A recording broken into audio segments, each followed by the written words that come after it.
we talk about the party from that party. You know, that place is for everybody. It's the same. You know, give me the card. Give me the card. You know, that party is for everybody the same. Yes. Il a pas PTB.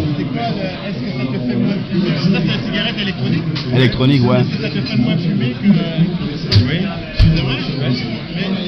Mais... Là, on voit des cigarettes électroniques.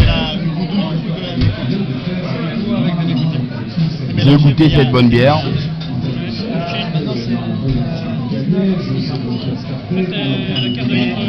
Ouais, mais comme on dit, j'ai été en Thaïlande, au Vietnam, avec peu. Bon, ils n'ont pas toutes les infrastructures qu'on a ici, sociales, mais pouvant aller. Je suis allé en Thaïlande aussi, ouais. Voilà, pouvant aller voir, je dis, mais avec. C'est-à-dire que je voyais les Français là-bas, je dis non, mais Vincent, moi je travaille ici, j'ai fait un petit business, j'ai fait des tatouages, j'ai un petit restaurant. Je dis, mais. Il dit, le travail, tu le crées, il y a toujours quelque chose. Bon, maintenant, je dis ici, est-ce que la possibilité que tout le monde ne peut pas être un patronat, tout le monde ne peut pas être un patronat. Il y aura toujours un patronat et un travailleur pour le patron. Mais si on devrait mettre tout le monde des patrons, ben, je crois que tout le monde serait riche alors. Mais c'est pas possible. Donc il y aura toujours le parti du travailleur. Et ça régnera toujours jusqu'au temps où il y aura plus de temps, où on finira tous à mourir un jour. Maintenant, nous, on se bat plus pour la génération qui est le futur, qui sont les enfants de demain, hein, qui pensent que nous sommes déjà dans des consciences, déjà qu'on a déjà passé beaucoup de chemin. Maintenant, on se dit, mais est-ce que demain, ça sera un avenir tel qu'on peut le voir très froid, hein, et qui va se refermer sur eux? Mais sur quelle ouverture ils vont ouvrir? Ils vont ouvrir leurs yeux sur quoi? Ça sera très triste. Donc c'est pour cette raison que je trouve que ce parti, pour moi, est un parti qui va régner peut-être à monter très haut, parce que je vois quand même quelque chose de très concret envers eux, quoi. Par rapport même aux écolos qui ont pu rentrer, mais même ils sont au Parlement, mais il n'y a pas grand-chose. On n'a pas vu, bon, à part maintenant le PS où on a eu Di Rupo, qui a quand même donné, malgré qu'on l'a beaucoup critiqué, mais, on a quand même eu, Moi non. Quand je regarde dans quel sens, par exemple? Un parti socialiste qui vote les intérêts nationaux, c'est plus social. Hein, ça. Moi je les classe, c'est une politique d'extrême droite. Hein. Ça favorise les riches et évidemment s'il faut financer toutes les infrastructures de l'État, il faut les faire payer par quelqu'un, il faut les faire payer par les travailleurs. Hein. Donc c'est pas une politique sociale. Ils ont plus que de social le nom. Hein. Mais Di Rupo, c'est un vendu aux extrêmement riches. Hein. Il n'est pas... Donc c'est-à-dire que voilà, c'est une façade que Di Rupo il donne. Ouais, c'est une façade. Très hypocrite. Pourtant c'est le roi, c'est quand même Philippe qui l'a nommé. Hein. Oui, mais bon, tout ça c'est une mascarade, quoi. C'est Albert, donc c'est Albert qui l'a nommé. En 2013 voilà. Quand il y avait eu à un moment quand ils sont restés presque un an sans gouvernement. Le roi n'a qu'un avis consensuel, c'est pas lui qui fait la composition de la Chambre. Donc il a le droit de refuser certaines choses, mais il peut pas non plus aller contre la démocratie. Donc c'est juste un équilibre des forces. Hein. C'est pas lui c'est pas le roi qui décide tout seul. Donc il peut empêcher. Par exemple, il a jamais invité le VB à négocier, le Vlaam Balagne, le Vlaam se bloque avant. Donc ça, il peut mettre des exclusifs. Mais il ne peut pas décider de quelle majorité sera composé le gouvernement. Ça, le roi, bon, voilà. Donc il a un pouvoir d'influence, mais il n'a pas le pouvoir de décision. Il n'a même pas le pouvoir de la décision, la dernière décision qui lui est due, en tant que roi quand même. Hein? Je ne connais pas les détails, mais dans la pratique, il est pragmatique.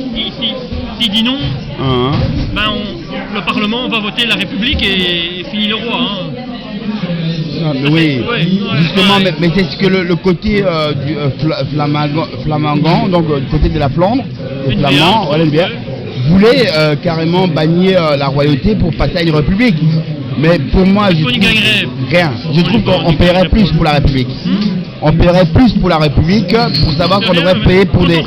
Les démocraties européennes, il y en a encore plein qui sont encore des monarchies constitutionnelles. Les Pays-Bas, c'est une monarchie. L'Espagne, c'est une monarchie. L'Angleterre, c'est une monarchie. Le Danemark, c'est une monarchie. Et ça n'a pas changé, quoi. Enfin, je veux dire, la Suède, c'est une monarchie. Est-ce qu'on y vit plus mal ou mieux que chez nous? Non.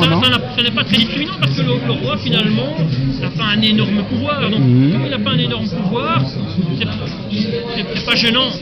Moi, je pense qu'une débat, très peu de gens sont conscients. Quand je regarde l'histoire de l'évolution de l'humanité, la démocratie, c'est surtout la division du pouvoir. Il ne faut pas que le pouvoir se concentre peu de mains. Parce que sinon, si la personne commet une erreur, on s'approprie le pouvoir à ses propres intérêts, ça nuit à une majorité. Et donc, une démocratie, c'est quand le pouvoir est éclaté en plein d'institutions différentes. Alors évidemment, aux yeux des gens qui comprennent rien et disent « Ah ouais, mais il y a le gouvernement machin, etc. » Ils voient ça comme du gaspillage. Mais si une société est suffisamment riche, c'est pas du gaspillage. C'est justement ces tensions entre différents pouvoirs, les syndicats, la chambre, le patronat, les ouvriers, etc. C'est justement cet éclatement des pouvoirs qui fait qu'un équilibre, finalement, fait qu'on a un consensus qui est assez favorable à l'ensemble.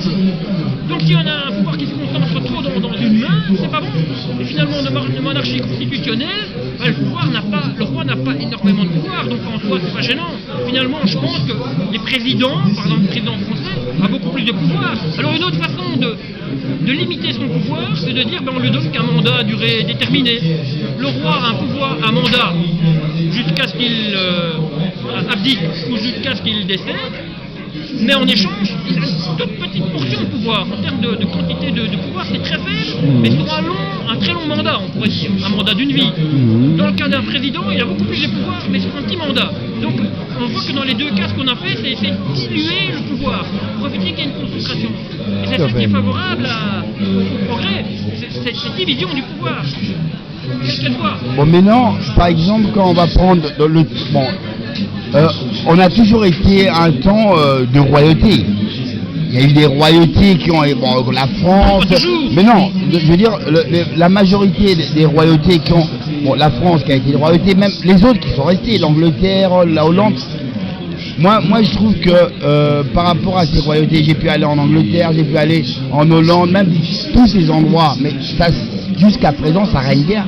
Il n'y a pas de problème que parce que maintenant, on passe en France. C'est devenu symbolique, quoi. Voilà, on va dire, est-ce que maintenant la royauté, elle prend tout dans sa poche et derrière ça, derrière la royauté, mais non, malgré la royauté, on a une représentation par un ministre socialiste, comme on dirait, non, c'est pas le ministre socialiste, c'est le ministre du PR. Mais le MR, il allait prendre tout pour les indépendants. Le MR... Les indépendants, ils ne défendent même plus les indépendants.